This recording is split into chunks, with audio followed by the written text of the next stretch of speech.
Today, we're adding a robot voice effect to our audio. Whether you want a futuristic AI sound or a classic robotic tone, Filmora makes it super easy. Let's get started. First, drag your audio clip onto the timeline. Now, head over to the right side editing panel and make sure you're in the audio tab.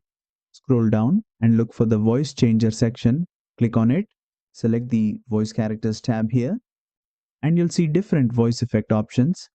For a robotic sound, Filmora offers two choices: AI robot and a traditional robot. Select either one and instantly hear the transformation. AI robot has a more futuristic, smoother tone, while the traditional robot effect gives a classic, mechanical sound. Play back the audio to see which effect works best for your project, and that's it. You've successfully created a robot voice effect in Filmora, perfect for sci-fi edits, gaming videos, or creative storytelling. If this tutorial helped, don't forget to like, share, and subscribe for more quick Filmora tips.